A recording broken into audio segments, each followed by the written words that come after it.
Welcome to Kate Was Here, an improvised storytelling experiment written and performed by Doug Banks and Kat Blackard. To support this and other surprise RPG experiences, head to patreon.com/omniversemedia. So you can get on a bike and you start pedaling on your way to downtown Hill Valley. And as you get closer, you're like away from like this sort of still like a development area. And you eventually come across, you're working your way towards downtown. And, Doc's going to be there in downtown as well. But you do indeed see some clothing shops. It looks pretty trendy. If you want to step inside, you can give this a go. As you approach civilization, you're seeing all the clothes are different. And that's when it really starts to hit you that this is 1984 Hill Valley. And it's, once again, another slight culture shock, much like when you were here in the 50s. You were here briefly in the 80s, but now you're like walking in it and not trying to keep your head down, drive through it. So you're surrounded on all sides, and you can enter the store and start doing your thing. Yeah, cool. I'm just trying to look like I don't give a fuck. Yeah. And seeing like what the flavor is. My goal is just to look sufficiently approachable. I'm definitely going to be eyeing some hair gel so I can like make this boy cut that I'm wearing like pop a bit more and I don't know, like flare it in a kind of I would hope would be expected from MTV kind of like look. Get some like mascara and eyeshadow and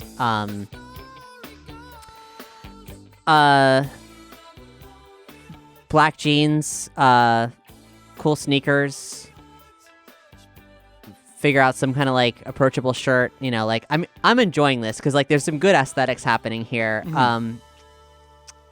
And what's the vibe of the store? Pretty mid-level expenses. Like this isn't the fancy store. Sure. This is definitely trying to be trendy on a budget. I don't want to go to a preppy store anyway. Yeah, so this isn't a chain store. This is like someone who has a small shop cool. in like close to downtown. Like Commander Salamander of Hill Valley. Yeah, Great. You can see that the woman who's working there and is like folding jeans and putting them on a shelf and stuff. She's probably old enough to be someone's mom who would be partaking in this, so she's not exactly super trendy dressing in these styles. Yeah, but not disgruntled. Certainly just sort of, hey, this is what we got sort of vibe. Yeah, for sure. Cool. Okay. So I'm gonna get like a t-shirt, probably like a white t-shirt, like Duran Duran or something. Yeah, if they have like a Duran Duran shirt, that would be really great. Like with maybe some Patrick Nagel artwork on it. Right. Yeah. I think that's the year Rio came out. I'm not sure. So, yeah, and or maybe just a big picture of Simon LeBlan's face. But yeah, if it's been styled, like maybe it's like cut to like be sort of like a cut off to go nice with like high-waisted jeans. Yeah. You can get that Rio shirt. It was out. Yeah. Perfect. Yeah. Okay, groovy. And a bright pink members only jacket, black jeans, white Duran Duran shirt, like material to do my hair and like my face, and I guess maybe like I'm thinking about this outfit now and spending way too much time thinking about it. Probably some like cool bracelets and thick socks, and I want to do boots, but I'm going to do sneakers because I know that I'm probably going to be running around a lot. That's true. Yeah. That's true. Yeah. Cool. Okay. So I've got that, and I've got like, I guess probably another outfit just in case. I don't know. Realistically, I don't know how long Doc and I are going to be here. But actually, I just get the one outfit because I just need to get Jennifer, and I don't know what's going on. Mm-hmm. So yeah, travel light. Okay. And I'll ditch my Western wear in like a bin outside. I'll like do my makeup in the bathroom and come out looking good. Feeling good. Feeling great, yeah. And also probably like underwear, like a bra and panties that like aren't from the 1800s. Probably, because that's probably or like what even the hell was happening. I was probably wearing some kind of like a makeshift binder. I mean, who the hell? At some point, I assume like probably I would not have worn said binder like during my like, plunge into the future. You probably but brought modern. You probably wore modern underwear under your 1880 stuff, but you probably only had a pair that you brought with you. Right. Well, and then if I'm pretending to be a boy, then like I'm Right. going to be binding my chest because that's kind of obvious. Right. So like in addition to all this, like so you have underwear. You have one pair of modern underwear that you brought with you to the 1880s. You were there for a while, so I mean they'd be like you'd wash them. Sure, but you know, so you know, we were there for months. right? Yeah. So I'd imagine you're like new underwear, like as soon as you realize that it's on the rack, you're like, oh, I have like so that's yeah that's taken care of. For Amazing, amazing. These people in the Old West. Never have I been so glad to put on an uncomfortable bra as now. The people in the Old West don't know how bad they have it until they put on clean underwear from a more modern time period. Right on. Okay, so I think the lady at the counter is probably pretty surprised to see me coming out looking nothing like a hobo. I mean, I probably looked fine. But like probably just modest, poor, low-level income, but not dirty, not like homeless. And now I had a full montage transformation. Yeah. You were wearing that. She's like hand-me-downs, like because it quite literally were like hand-me-downs, but from the whole. I mean, I'd like to think that like aside from the weird jacket that I've gotten over the top of it, like that I could pull off the like butch Western look. I think I could do it, but I'm just feeling a lot better being like, I don't know, I don't feel. Even though I know I'm out of my time, even though I'm like ready for something horrible to happen to me, like I feel way more in my time than I'm used to feeling for just a moment. Well, yeah, and that's the thing. You got these clothes on. You can step back outside onto the street, and you get the feeling of this is almost like home because normal cars. I mean, they're all older, but you're seeing like cars on a street.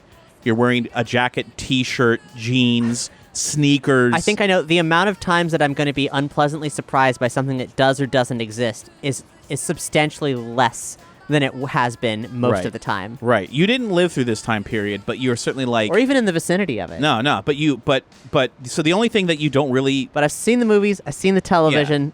Yeah. Like TVs aren't flat, and there's no like cell phones. You know, I mean, like there are, but there aren't. You know, so everything is like analog, pen and paper, but whatever. This is way more comfortable than the Old West, way more comfortable than the 1950s, even more familiar than the future 2016 with flying shit and eye scanning and thumbprints and all that weird shit. Yeah. So, yeah. And I guess I'll get, I also probably need some kind of purse thing. I mean, I've got my stuff, right? Mm-hmm. Like, you got your bag. Yeah, but my bag is like, you want a new bag? I guess I need a new bag, but I'm like, yeah, something that can like.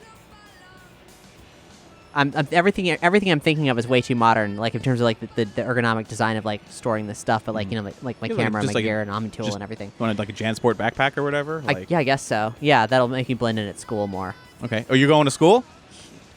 Probably. I'm making an assumption that there's a good chance I could end up there. Okay.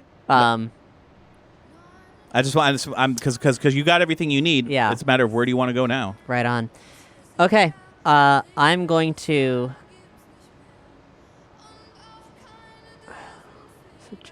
Let's see. Jennifer's probably taking care of the letter by now, and now she's probably going down memory lane. How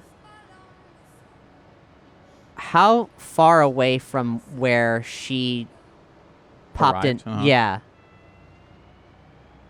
How far away from what? Yeah, like what's she popped in at her future home. Yeah, and then but like in terms of where we are now and whatever, like if she was gonna show up in Hill Valley, like she has more than enough time to have done that now and delivered the letter, right? Mm-hmm. In theory. In theory, it's possible. Yeah. Yeah. Okay. Well, I'm going to head to Hill Valley High and start sniffing around. Okay. Get on the bike. Yeah. The thing is, the Hill Valley High that you went to, that's where you're headed. Uh-huh. As you make your way over, I mean, it's we're getting to like early afternoon at this point. Yeah. As you pull up, the building is a completely different building. Not like, oh, it's cleaned up or whatever. literally an entirely different building, an entirely different layout. This is a holdover from the 1950s sort of style. Right. You are completely unfamiliar. It is Hill Valley High. It's in the same it's on the same block, same kind of address, but the layout is completely foreign to you. But you can ride your bike up. You can park it like right up outside the front entrance, and yeah. So I assume the halls are probably relatively empty, but it's going to be lunch soon. That's true. In fact, it's probably really close to lunchtime, and there's probably if they the way they handled lunch back then, if it's anything like they do now, I don't know if the entire school's going to go to lunch at the exact same moment or if they're on like a rotating cycle. Yeah. Let me roll just to see how they decide to do it. Okay, they're going to be on a rotating cycle, like maybe half and half, like just all within 1 hour. Everybody gets like maybe half hour, 45 minutes spill over time or whatever. So, if you want to sort of chill outside the school and like wait for a bell or something, like or whatever. Yeah, I'll be discreetly like in the shadows of a tree carving Kate was here into the trunk.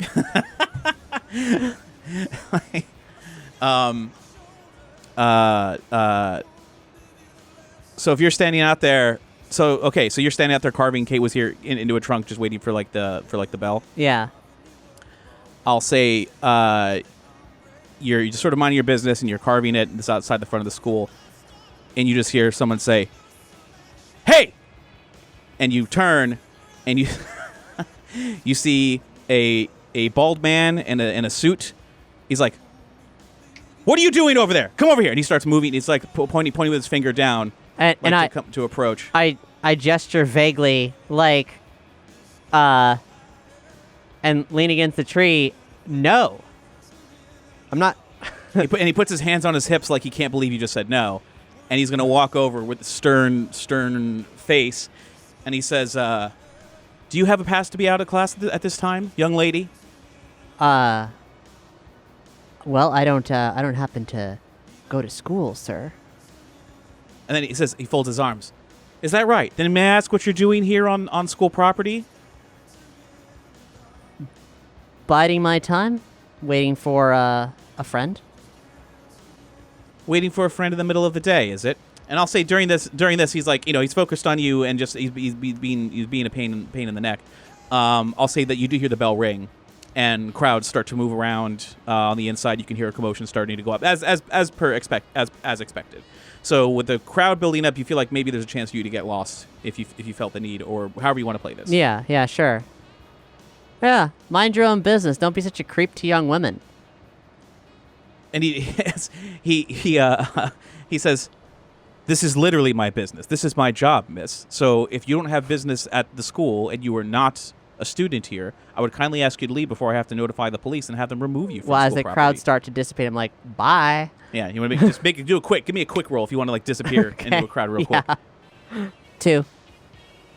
2, I'd say you're like, "Bye," and you start running, and he's like, "Wait a minute," and he starts coming after you, and he's starting to chase after you. But as you dive into the crowd, like he sees where you enter the crowd, but you you realize you didn't get enough distance ahead of him to like really just disappear. So once you get in the crowd, you just go as deep as you can into the crowd, trying to get as many human bodies between you and him, and you're ducking around. And I'll say you can get inside, and it's crowded hallways, so you can start to lose him, but you got to keep moving. Is there any place in particular you're looking to get to? I'm moving through it. I have no interest in parlaying with this shitty authority figure, because if he does call the cops, I have no recourse. I will be in deep shit. Sure. So, I'm just gonna keep my eyes open for Marty and Jennifer, and then improvise accordingly. Because my thinking is that if Jennifer does like get nostalgic, she's gonna come here. She's gonna come home. She's gonna like look for the past. She might look for Marty if she's feeling truly heartbroken.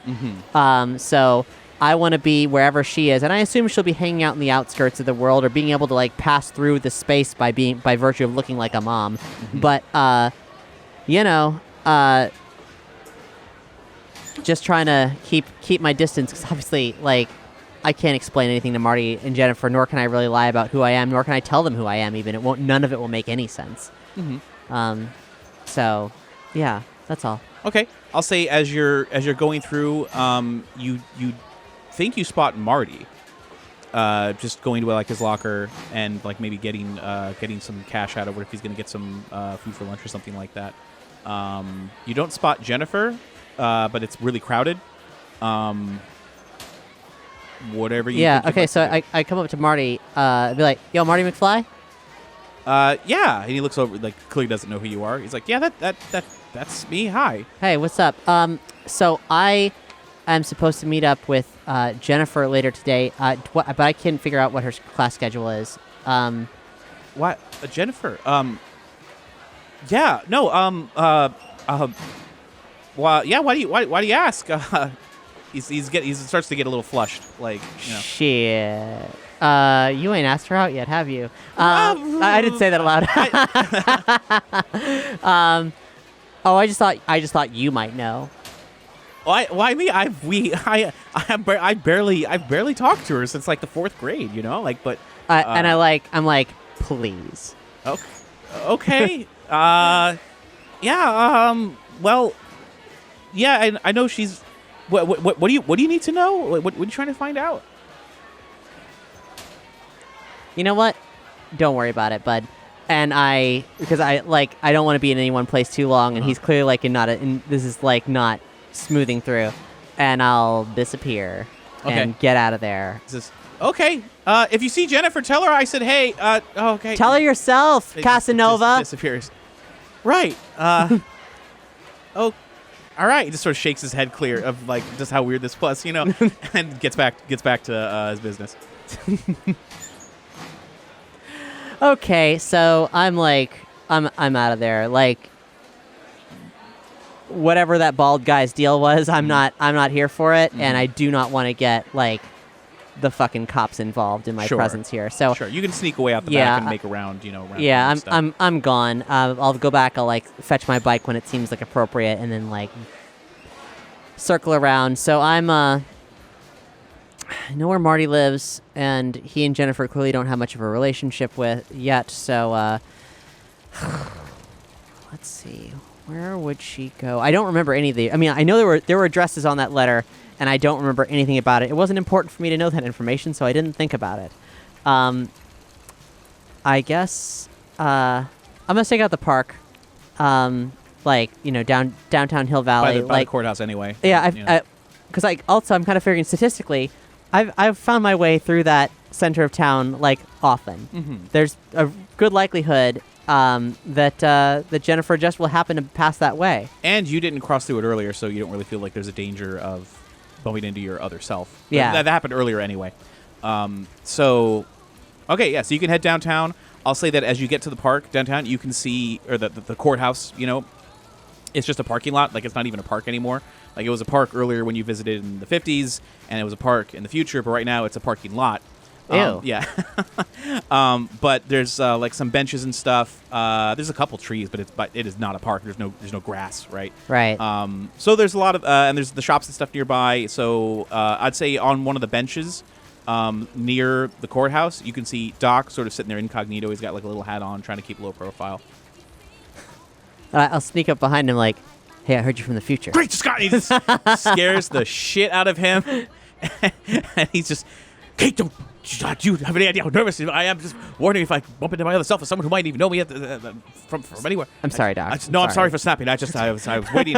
We didn't plan for a coordinated time for us to meet back up, and I knew you'd come through eventually. Yeah, I don't know. Like, this is a needle in a haystack, Doc. Don't I know it? Well, the good news is I filled out the paperwork. Unfortunately, there is a timed thing where they're going to have to do investigation on it. It's nothing suspicious. It's all part of the plan. But the paperwork, the wheels are in motion. So it should be done relatively soon. If need be, we can jump ahead in time if I need to make any final adjustments. But I don't expect that to be necessary. Oh, okay. So we're taking care of. I don't know, but what all did you do? Well, right now I just had to prove that I am indeed Emmett Brown of this time. I'm inheriting everything. My plan will be that once we get the okay, I can make some phone calls and call the bank and tell them about this, and we can make some adjustments. I can buy out, hopefully, with all the money that I will be getting. He just takes his voice down a little bit to, because with anyone who might be passing by, he says, we're going to buy outright some of these companies, and they will all become part of Dr. Brown Laboratories and Enterprises, and one will have an effect on the other, and domino effect to the point where hopefully even if one of these inventions pops up at a future time and place in a different permutation, it will not contribute to the ultimate fate that we've seen before, because the slightest adjustments on when these things might be released, I could even if I control the companies, I own the patents outright. Anything we need to do, I hate doing business this way, but if it's what it takes to save the world, then yeah, these are exceptional circumstances, Doc. Oh, all right. Well, feel the appeal to the humanity, the people who are trying to just make a living, just starting these small companies in their garages, much like I would myself. Say, don't do what you're about to do. It's if you build a self-tying shoelace, it'll destroy the universe. It's not gonna. They wouldn't. Yeah. Why is the self-lacing shoe on there? All part of technology that was basically with the invention of hover technology. They had to find a way to compress and miniaturize high stores of energy. When that became commonplace, a self-tying shoelace became no problem at all. Much in the same way that in the future I mean, from 2016, when we were browsing through the mall, I saw that you could go into a card shop, you open the card, and there was a little video that played inside. This is all due to the miniaturization of technology that started with hover technology, because hover technology in some form can exist depending on how cold the environment is and how much power you can put into it. But if you can miniaturize it and change the amount of energy needed, you can redistribute energy in powerful and meaningful ways. Has a domino effect across the entire thing. And ultimately, it's by the sound of it, what we need are we need environmentalism, we need clean energy. Like the fact that there could be, it's surprising to me as somebody who was in a 2016 that was not great, with a lot of filth and a lot of environmental collapse, that we could have a 2016 where there were flying cars and all these incredible leaps in technology, and still global climate change, and that a trash storm could happen in just 10 years time. And to be more specific about the trash storm, the self-tying shoelaces, they do require different materials inside the laces and inside the soles of the shoes, so that when people buy these by the billions, they eventually wear out. They throw them out. The rubber and the leather might fall away, but the electronics still remain. And inside the metal of the electronics, that's more pollutants that are in the soil and everywhere else, and it gets kicked up into the atmosphere. It's just a mess all around. Yep. Yeah, it's real bad, Doc. It's real bad. So, good. So then what? You said, I mean, if acquiring these patents simply, isn't it sort of delaying the inevitable? All we have to do is delay to the point where we can either be more self-conscious about how the waste is thrown out. Really, this is really a matter of technology running away so fast, with no preparations on how to deal with the waste, on no preparations how to deal with overload, no preparations. I mean, there was no protection on Fusion Industries' software to prevent a complete and total collapse because of a computer virus. Yeah. If we can just delay, I mean, yes, perhaps these things are always will be created at some point in the future, but delaying this many at once, I firmly believe will have enough of a domino effect that although we may be delaying the inevitable of the invention of these things, we are 100% stopping the apocalypse as we had seen it. Yeah. Oh, hey, are you worried at all about me having left a letter for you to watch out for future Jennifer? Well, assuming that we can stop Jennifer, or if we can prevent, if the wheels that I put into motion now already have a domino effect on preventing a trash storm from happening, the letter might disappear before it becomes an issue. If it's this time of day, I'm probably only just now waking up for the day. I wouldn't think to check the mail until later at night anyway, so we do have some time if that becomes a problem. Okay, fair enough. Well, damn. What do you want to do now, Doc? Well, now I suppose it's best if we just try to look for old Jennifer. We can split up if you like. I can hit up different areas. I could. Anything you feel like you need to do? What would Jennifer want to do if she was here? Do you have any thoughts on that? What I think is that when she's put that letter in the mailbox, she is going to be killing time and either going back to her home. I have no idea where that is, or trying to snag a look at Marty, and he's at school. Any thought as to why today might be the chosen time? No idea. None whatsoever. other than that it's at an important point in time where she believes that she can prime some record executives that she's friends with later on to wait to be anticipating a demo that Marty will eventually send once he becomes more confident. I mean, she could do that at any point in the past. It just I Why don't know now? why Yeah, why now? today of all time. I don't know. I mean, she seems to have some kind of insider information maybe about who's gonna be where in terms of this recording company, but I don't know, Doc. It is a weird plan. I suggested to her, why not just try to encourage Marty a little sooner, but that made less sense to her than this for some reason.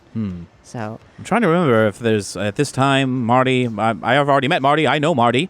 I bumped into him briefly at the school, and I got the impression that he and Jennifer aren't even an item yet. Interesting. You know, if we were to bump into Marty, he wouldn't know the difference between myself That's true. and my other self. How's it feel being back in modern times, huh? I haven't had time to sit back and enjoy it, but it fits like an old glove. It's very, very familiar. Hardly missed a beat. I mean, really, when I think about it, I've only been gone for like a year and a half, 2 years at this point. So it's almost like being on vacation in on a deserted island somewhere without technology. But it's how I left it. Yeah. Well, so what are you thinking, Doc? We can... I think we don't have to worry about being seen. Yeah, if he sees you, it's not a problem. But if we tell him, I don't know, if we tell him anything, it's kind of a problem. I still don't want to set him off track from wherever he may be going on this particular day, but right. It may not be the end of the world. Let's take a look around, see if anyone has. If Jennifer's walking around, maybe we can bump into her. Let's just start looking. Is there an electronics store in the vicinity of downtown? Yeah, I don't remember. Doesn't matter. I do believe there is. I don't think it's like a Radio Shack, but I think it's a smaller shop that is around the courthouse square. I do believe. Yeah. Tiny, but yes. Should we get some? I mean, we can't use cell phones. Should we get some walkie-talkies or something, Doc? It's a good idea. We could definitely do that. So you can walk into a store, pick up the walkie-talkies, tear open the cardboard backing, and get it going, batteries and everything, so he can test it with you. Doc, this is Kate over. Kate, this is Doc. I'm receiving you. Roger, over and out. You don't need to say Roger twice. Over and out. Huh. So he just chuckles because you're right there with him. Is all right. Good plan. And as you look around, it's getting to the afternoon. It's in maybe school's probably almost out at this point. Yeah. If it's not out already. You're looking around. You've got the movie theater. You've got the aerobics places where the cafe used to be. But there's other places to eat and stuff around if you want to sort of keep an eye out. And you do know that the high school is really not far away from here. So it's a matter of, people could walk, by. So if you want to wait until school lets out, see how the teenagers hit the scene as they come through here. Yeah. There's a lot of parked cars here too, maybe for businesses, but also maybe if you're a kid trying to get a car close by without being on school property, maybe. Depends. Okay. In fact, let me roll. Oh, I'll say school's about literally about to let out. So any second now, if you just sort of want to chill and look, I actually rolled a 3, so I'm like, yeah, for 3 o'clock. I'll say it's about 3 o'clock. School's about to get out. And with that, I'll say you notice if you're watching a little bit of a crowd. They're not all coming in the same direction, of course. Everybody goes their own way. Some people on bikes, some people in cars.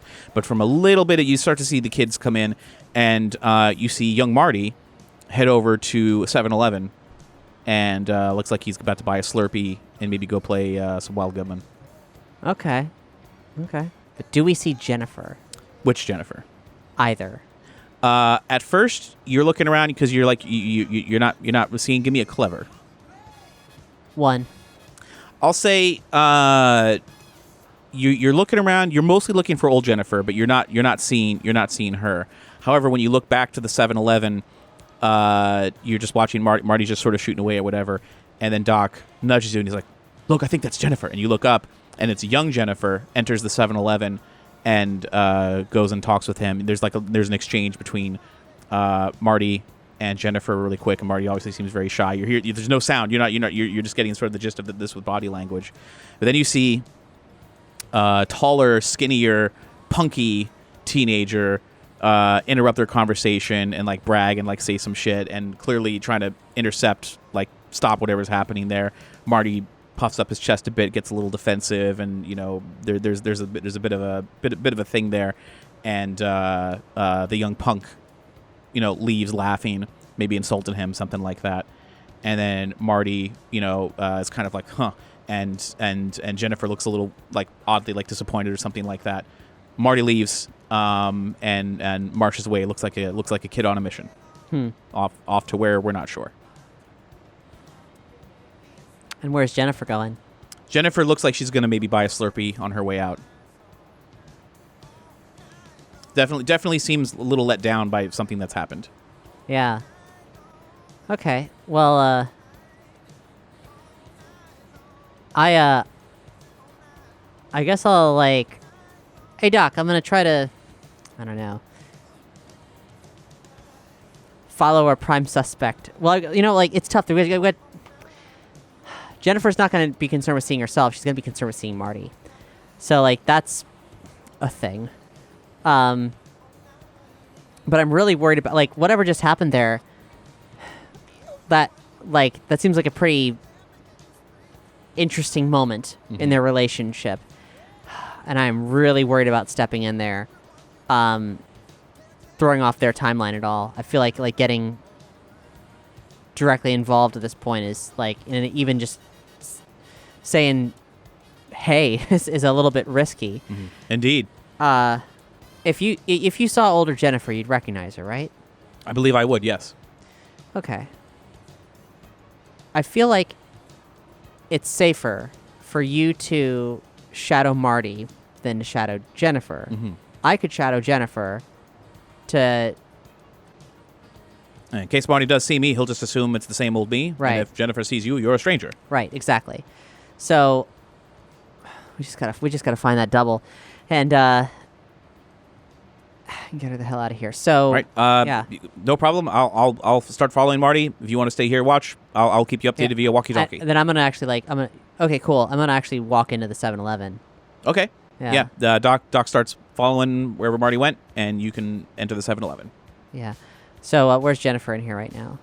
She's about to check out. She got herself a Slurpee and looks like maybe some Starburst or something, and she's gonna she's about to pay. And Yeah. leave. Cool. I'm gonna get some like Bubblicious or something. Right up there at the counter, be like, "Hey, I saw there's some creep yelling at you in here. Like, what the heck happened?" She goes, "Oh, that's Needles. He's a jerk. Don't worry about him." Did he bother you? No, it looked like he was bothering you though, and I was like, kind of like, I don't know, I was shook. That's yeah. People don't say that. Yeah, he says he shook you. No. I mean, like, I was like, whoa, Oh, okay. Yeah. I guess so. Yeah, he just insulted poor Marty, and Marty stormed off, and that's just what he does. Needles has been a jerk since like the 4th grade. Oh, that sucks. What's his real name? Douglas J. Needles. Wait, Needles is actually his last name? Yeah. That's crazy. I thought he just wanted to sound like he was like, he's a drug fiend. Yeah, he's trying to sound tough, but his last name is Needles. What an asshole. Well, actually, I guess it's his name. I don't know. Whatever. Anyway, and I pay for my Bubblicious. I'm Kate, by the way. She goes, "Hi, I'm Jennifer. Do you go to school here?" She like shakes your hand. No. I'm homeschooled, actually. Oh, weird. Yeah, it's super weird. Which means that I am casually isolated from all other people my age. So you talk weird. Exactly. Slips on the Slurpee. Like watching you weirdly. Like this is what it's like being homeschooled. I have like limited time on MTV and like limited time around my peers, and like therefore I'm always a little weird, so I get used to it. I'm chewing my gum. Anyway, so yeah, hey, hello, normal teen. I'm abnormal teen. What do you folks do for fun around here? I don't know. It's really weird out there. Yeah, she's not like scared of you, but she's definitely just sort of like, that's what a weird question to ask. She's like, I don't know. The same thing anyone would want. I mean, catch a movie, watch TV, play some records. Sorry. I mean, I know that was a really weird thing to say. I just I don't know, just playing up the whole space person angle. Yeah. Yeah, I don't know. So do you live in Hill Valley? You're homeschooled here? Yeah, I'm around. Cool. Well, yeah, hey, I'm trying to get out. My parents are a little cagey. Just bought this new outfit. Like, I feel like I don't know, trying to step out, trying to be cool. So, I don't know. I'm not good at making friends, okay? She's like, as you're getting on this line of thinking, she's like, okay, you want to stick it to your parents a bit. That's kind of cool. I understand. Don't apologize. I mean, if you're not used to hanging out, here, are you hungry? You want to get something? Sure, yeah, let's get something. So she's like, all right, well, follow me. So she'll just start walking and talking. Just two girls hanging out, and sounds good to me. She's like, she goes, look, don't apologize for being a little awkward. It's fine. I mean, everyone's a little awkward sometimes. It's just, yeah, but in my case, it is the story of my life. So I'm looking to change that story, but I apologize for being like, hello, random person my age. Let me glom onto you because. So she starts asking questions about your life, just like what do you have plans for Thanksgiving? Because that's coming up in just like 2 days from now. Just asking like what's your home life like? Well, my parents are opposed to Thanksgiving on account of the slaughter of indigenous peoples, but which I guess I can agree with that, but also the party sounds pretty cool. She's like, all right. I mean, that sounds kind of cool. Your parents are like all about that, but I mean, they sound really strict otherwise. Oh yeah, they're pretty strict. I don't get let out of my cage very often. She gets that this is a joke now, just kind of laughing. Is just like, all right, you're weird, but it's cool. And so she'll like lead to like fast food, just if you want to grab a burger and stuff like that, or. Yeah, sure. At the Burger King, no doubt. Yeah, I would be the Burger King by Doc's. That'd be a little too, whatever. But I definitely, somewhere downtown, maybe. I'm trying to think if I know a place that's actually already established. I can't off the top of my head. There's almost definitely a Pizza Hut, so let's just say it's a Pizza Hut. You want to go for like a buffet? The pizza buffet? There's no way they had a pizza buffet in 1984. I have no idea. I don't think so. I think that was a 90s thing. Mm-hmm. Oh, either way, you can stop into a Pizza Hut. But if you're like, I just had pizza for breakfast. Yeah. If we're going to Pizza Hut again, then great. We're going to Pizza Hut again. I'll just deal with the consequences. Just play it out. Yeah, see what happens. Yeah. She's the one showing me around. I'm just like. Yeah, I just don't get out. That's all. She's like, okay, that's fine. So you are you looking to meet more people? I could introduce you to some friends of mine. Oh yeah, yeah, for sure. That would be amazing. Yeah, because like.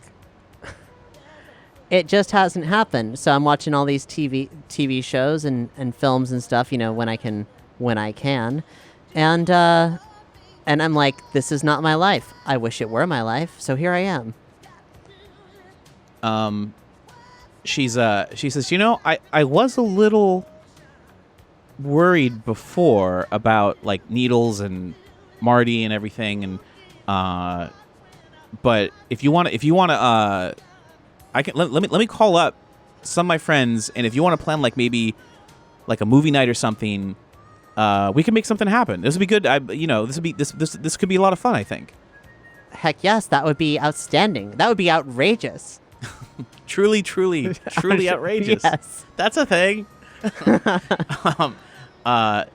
she says, "All right, give me a sec. I'm gonna make a phone call. I'm gonna call my friends. Give me 1 sec." So she's gonna get up and like go to a payphone. Yeah, go to a payphone. How novel. I'll say, so while you're there waiting, you can, as you're watching her outside, you can see further away outside, you think you see old Jennifer watching. Like, you're not 100%, but you feel pretty damn sure this is old Jennifer, like, kind of spooky, creepy, off like, kind of watching Michael Myersing. Yeah. Don't think she sees that you see, but she's... Yeah, not far away. Yeah. Well, I'm going to keep my eyes on her. Mm-hmm.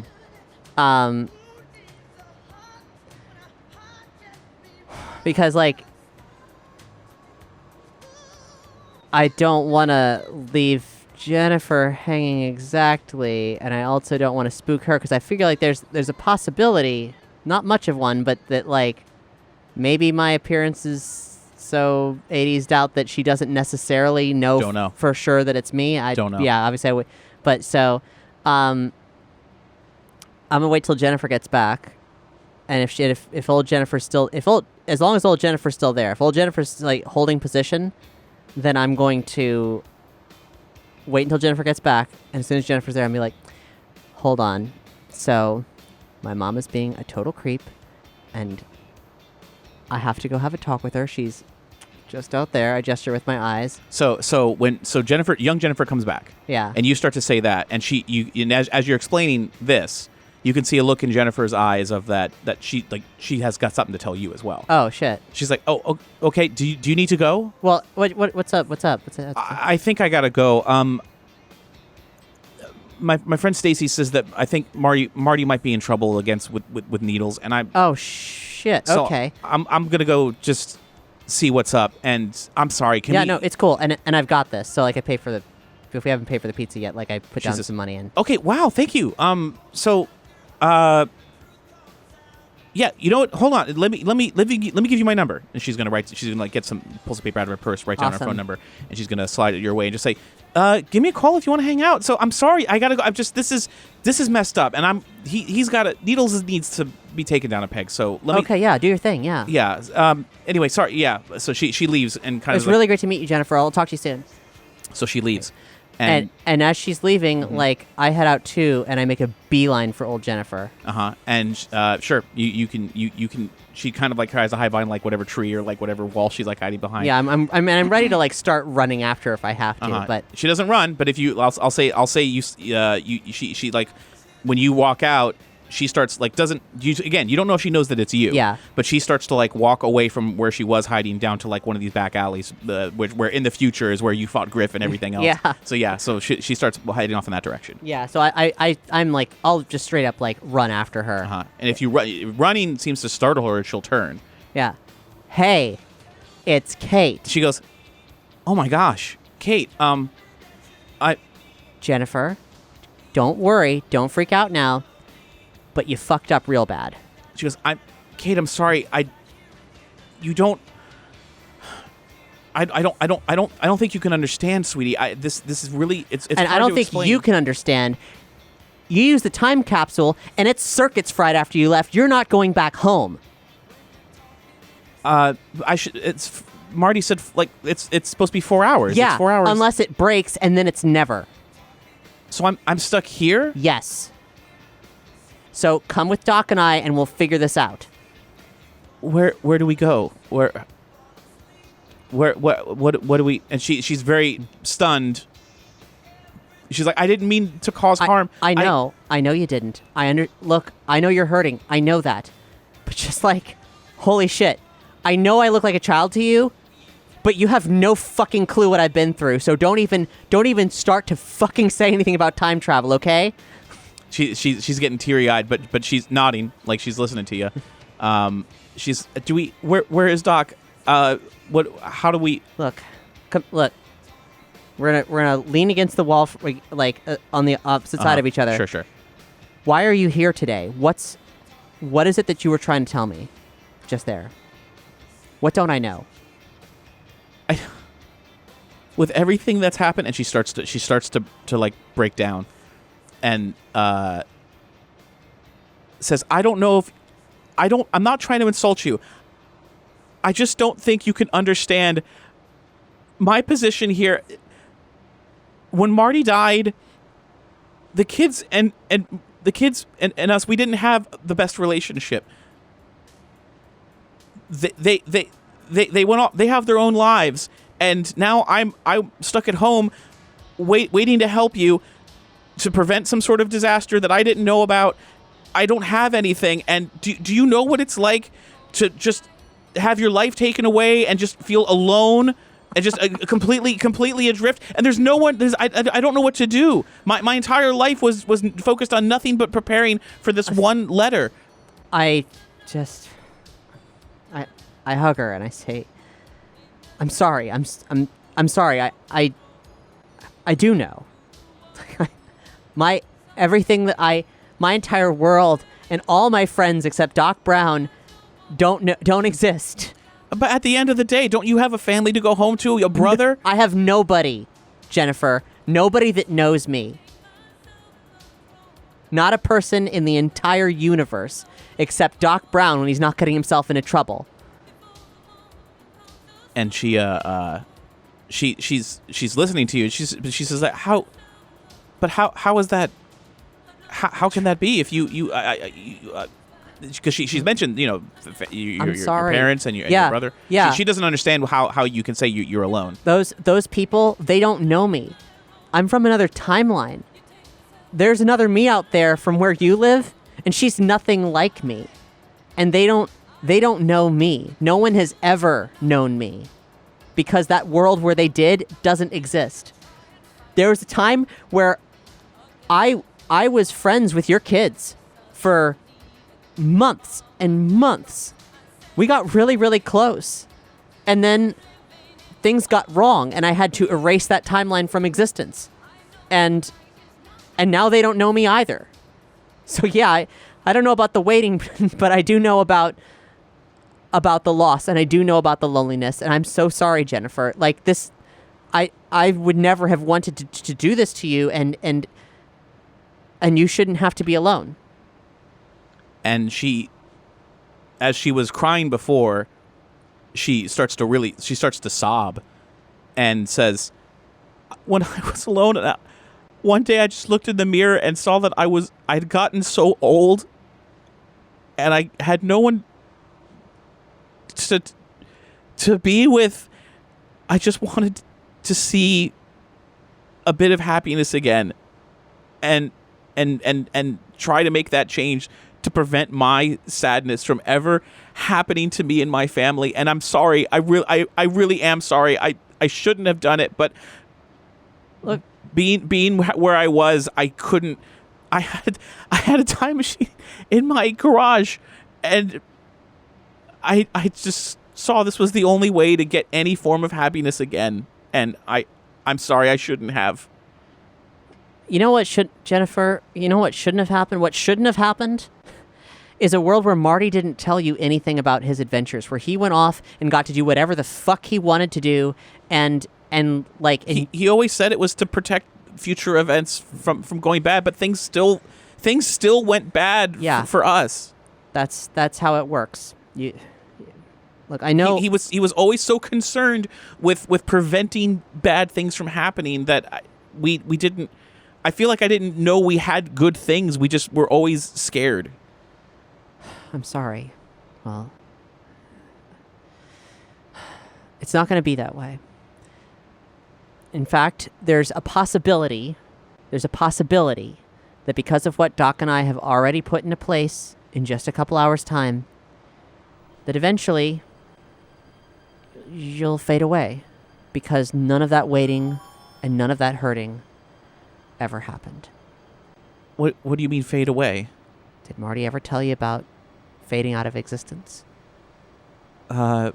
He was afraid of fading out of existence when he was at the dance in the 50s.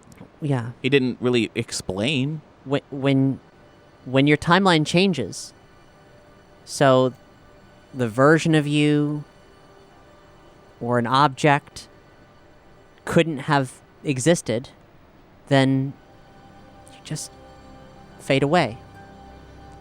And it's okay, because you're still you out there somewhere. And if we did our jobs right, happier and not burdened by all this. Okay. So, well, on the off chance that doesn't happen, I'd like to go home if possible. I'm sorry. I didn't mean to make things difficult. And Jennifer, you have been caught in the middle of something that is absolute chaos. And like when I leave someplace in time, I leave behind a whole bunch of maybes, of possibilities. The possibility that I'm perceived as having blinked out of existence just suddenly. And everyone else who's here gets left behind. Just like how Doc leaves in the 80s. He doesn't show up again until 2016 all of a sudden, and we're having this great big reunion. But there's all that time in the middle. Doc and I have the luxury of always being at the front of the wave, and everyone else is just left behind. It's not exactly the reality of it, but it is the perception of it. It's the emotions of it, and you have been.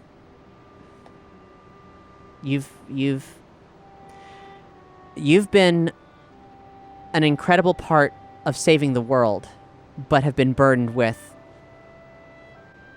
a terrible and heavy world. I don't know. Reality, burden itself. I was trying to say burden twice in a sentence. She's still teary-eyed and just gives you a tight hug again, because she's feeling heard, for like the first time in a freaking decade, and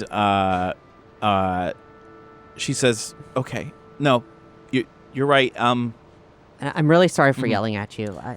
She says, "I know, I shouldn't have done it, and you're right." It's a lot to trust in, though. You've been asked to trust in, like, ghosts and letters for your entire life, and that's not fair. But look, whatever happens, Jennifer, it's gonna be okay.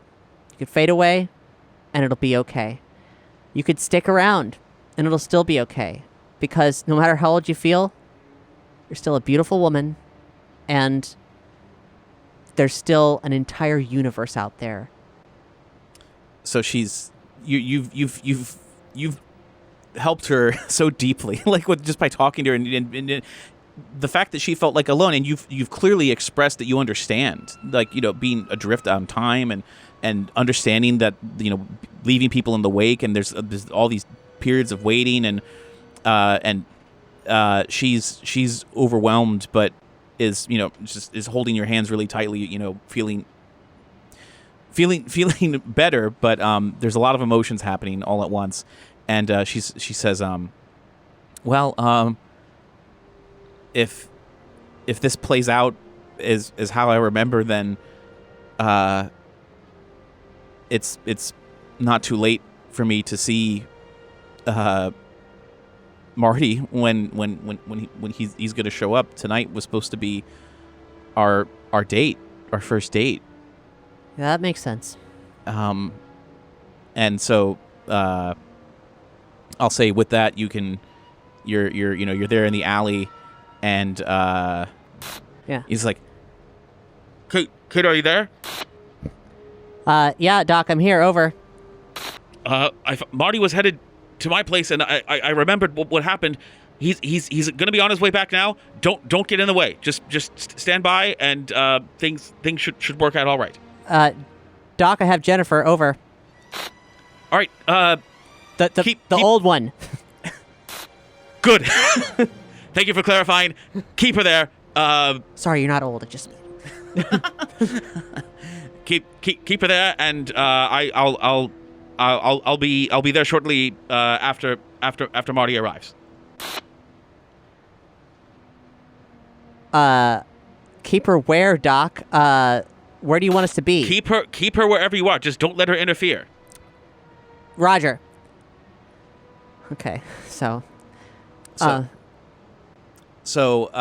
wanted to see you and Marty get together? Is that what you wanted to see, or? I had hoped, if I remembered it correctly, and sure enough, it's not long before you see Marty and Jennifer meeting out like around the clock tower, and they're having a conversation, and Marty seems to be out of breath and kind of like, apologizing or something, and Jennifer just is like, hey, like it's fine, and you see them getting a little more awkward, like around each other. Marty kind of looking at his shoes and stuff, and they both kind of share a laugh really quick, and Marty sort of thumbs over to the movie theater, and young Jennifer nods, and they just start walking over together, not hand in hand, but they're walking and talking, and it's really kind of adorable as they head into the movie house that's not far from, just out of the way from the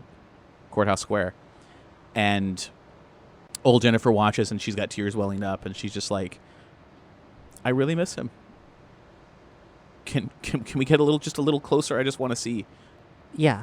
All right, so she'll go with you. She'll go with you all the way in the background. Yeah, she'll go with you like arm in arm or hand in hand, however you want to do this. You'll be across the street from the movie theater, out of still like out of the way. You can see them buy a ticket and head inside. You see like the posters for the different movies and stuff that are playing there. In fact, I got new release this week, Supergirl. Also, some other movie posters that are currently playing: Nightmare on Elm Street, The Terminator, Ghostbusters, and Tightrope, which is a Clint Eastwood thriller. So what'd you end up seeing? The Eastwood movie. Well, that figures. Yeah.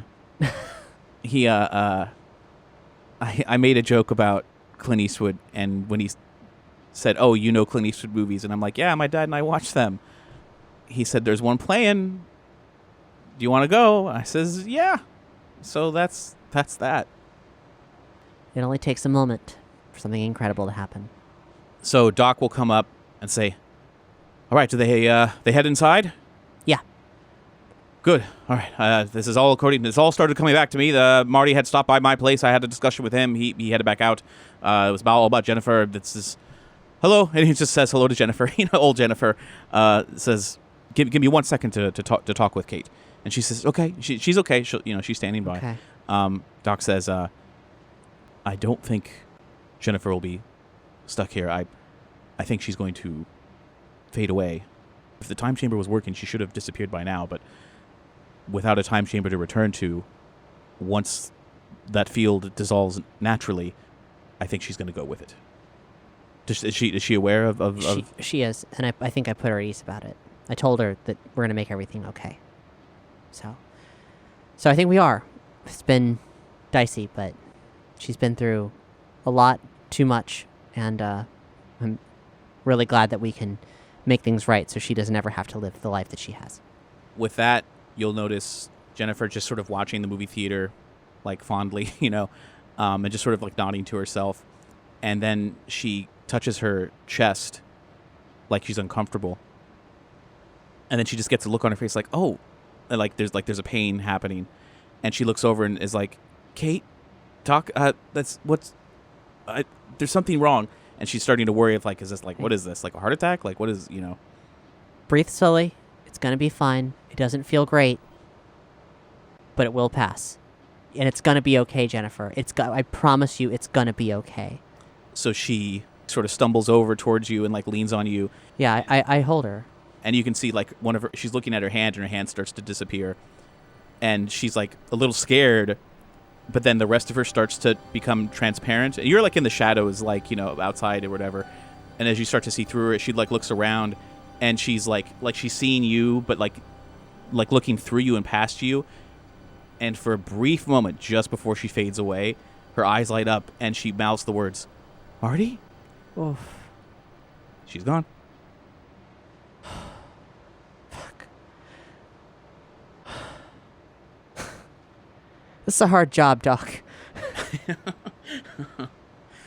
Around this time, a crowd starts to come out of the theater. Now, Marty and Jennifer just went in. Right. So the movie's letting out, and the crowd starts to step out. And among the crowd, you hear two voices that sound a little familiar. And as you look up, you see a young Gale and a young Chris walking arm in arm, laughing about something that they had just seen, and just sort of trading things back and forth. They look like they're in their 20s, like because you'd seen them once before in a previous in like 1986. Yeah, this is 1984, so yeah, like fresh out of high school, about ready to jump into the real world.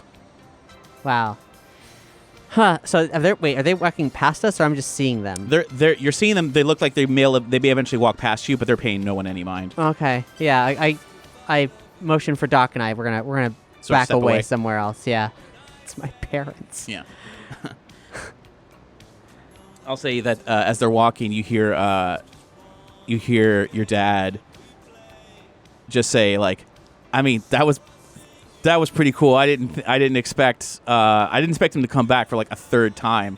And she's like, no, that was pretty scary. He's like, oh, you have to walk you all the way home? Are you gonna be okay? A little too scary for you? And she's like, no, stop. You know, they're clearly just puppy love, like just playful, like whatever. You are not used to hearing this, like at all. It doesn't make you uncomfortable, but it's just like, it's nice that they liked each other. It's odd. It's oddly fascinating.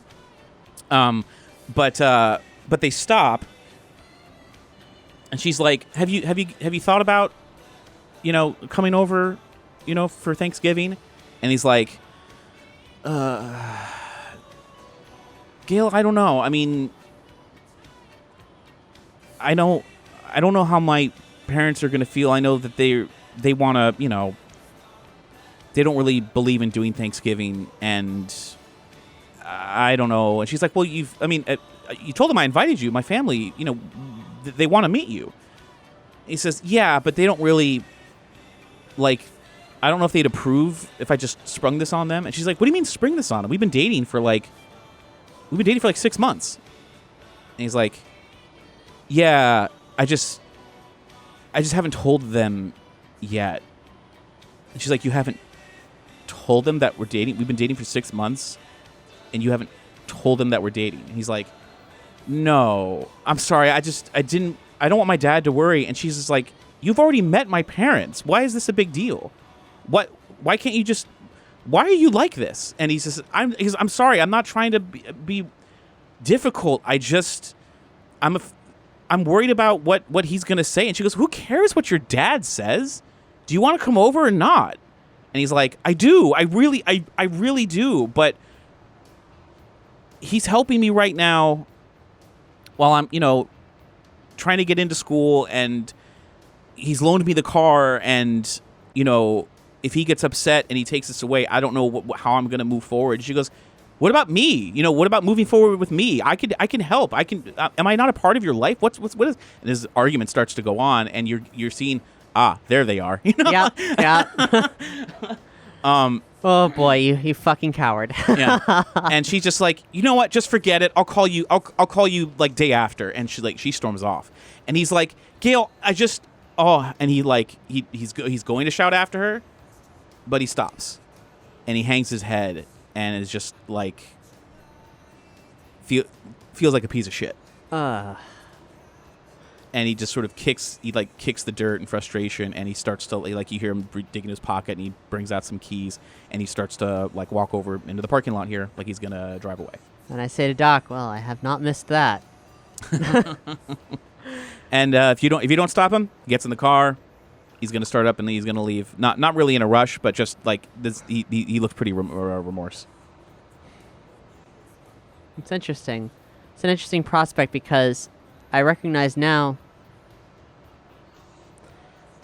that's not my timeline. I could actually mess with it and it wouldn't affect me at all. Well, it's been established that your flux dispersal field, yeah, pretty bulletproof. I mean, like, and in a fourth dimensional speaking, yes, of course. in that manner, you are not bulletproof.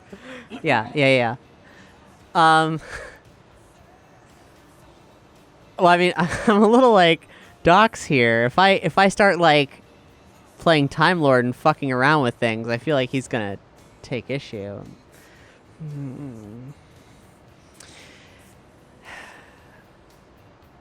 All right. Hey Doc, give me a sec. He says, all right. He says, I'm gonna be over here, and he's like motioning. He's gonna walk away because he's not sure what you're gonna do, but no matter what, he is staying low incognito. He doesn't want to be around. Hey, Chris Ritchie, right? He turns and he's just like, yeah, do I know you?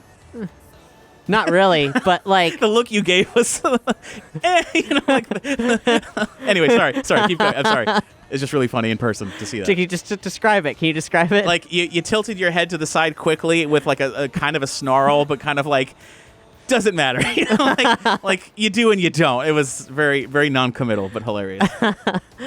But I mean, I couldn't help but overhear, like, what was happening back there. Like, gosh, dude, that. What do you think? What do you think a relationship is? I mean, when you're both in love? No, when you're both best friends. When you're friends with somebody. And friends never let other friends down. And that's, if you've been with Gail for 6 months and you haven't told your parents about him because you're worried what they say, like, don't worry about your parents. Your parents are people. People with their own baggage and their own lives, their own expectations. The point is that, like, if you really like Gail, then don't, like, then respect her and just, like, don't. Okay, I'm just gonna say it. I know you don't know me, like, exactly, right? So yeah, not at all. Yeah, but look, later about look. I saw the whole thing, man. You don't have to be afraid of anything because the entire world isn't actually out to get you. Like, expectations don't matter. What matters is the relationship that two people have. If you can have a friendship and based in respect and kindness, I'm seeing somebody right here now whose life is ruled by fear. You're afraid of your father. You don't have to be afraid of your father. You keep letting that fear chase you, it's going to push you away, and it's going to keep you alone. And it's going to eat you alive. Be the person that you would like to be, not the person that someone else would like you to be. There. I think my thoughts have finally coalesced into a concrete statement. So that's my message for this evening. If you never see me again, don't be surprised. But hey, have a great life. He just says he nods he's not like recoiled from you, but he's like leaning away against his car because you're a weird person who just walked up. But everything you're saying, he's just like he's like still as a freaking statue as you're piercing through this dude's soul. And as you wrap up, like, and hey, that's my thoughts coalesced. That's what it is. And he's just like, your parents too, huh? Like, and just kind of, like sees another person around the same age. Yeah, man, big time. And you remind me of every mistake my dad ever made, so don't make it. And he like nods, like he's and he'll go for like you're not sure if it's like a handshake or a low five. And he just says, right on. I smack his hand. And he's like, thanks for that. Yeah. No, you're cool. Yeah. And he just like opens his car door like he's gonna leave because you're already kind of walking away. And he's like, yeah, that whole thing. Taste of a new generation. Whatever. And he like he gets, and he starts to drive away. Else time, Chris. Yeah, and he just gives a little salute as he's leaving, just like how weird that was. Go back to Doc. Let's say. And he's like, let's get back to work. Yeah. He says, all right. I think it's all the same to you. We can jump ahead to 1985 to a safe point. I can get my dog and make sure those adjustments went through, make sure everything is according to plan, and then I think we may have done it. That sounds great, Doc. I would like nothing better. Let's blow this popsicle stand. All right. So he'll call. I guess you could call another taxi, or do you want to just sort of walk, take your time back? Yeah, let's call a taxi, whatever. Okay. Yeah. So he'll call for another taxi, come pick you up. You can leave the bike. You can abandon the bike. Doesn't really matter. This Hey, free bike. Yeah, whatever. But what will that butterfly affect into? Who knows? He just show up and it's like Mordor. Like for some reason, it's like someone who had a free bike and they ran off and did a crime. We go in the future and the world is ruled entirely by bicycles. Yeah. So yeah, you eventually make your way back to the DeLorean. It's in his private garage, sort of like in between housing developments and stuff, sort of like where a strip of like what used to be maybe a strip mall or something. You get inside.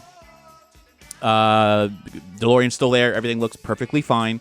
Doc starts loading up Mr. Fusion, getting ready to go. Anything else we need to do while we're here? Sort of moment here. No, we're good. This was a heavy day, Doc. Let's get to the future. Let's get Einstein. Let's get our lives back in gear. He says, okay. So with that, we can get back into the car. Gets things loaded up, and he says, now, if memory serves me correctly, if we want to get to a point where I know we'll be safe and where we dropped off Einstein, I dropped off Einstein at this particular date. Within 24 hours, that's when Marty arrives back from 1885. So he's going to do the calculations in his head to try and pick a time where we're not going to overlap with something. As we're about ready to leave 1984, he's going to back out of the driveway, and you start to drive away from Hill Valley. The sun is already set. He's going to activate the flight circuits.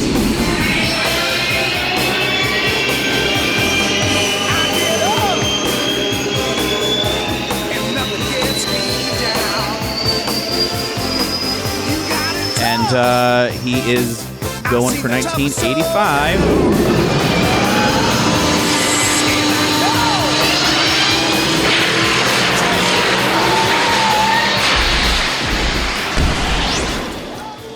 And it is now Sunday, October 27th, 1985 at 7 a.m.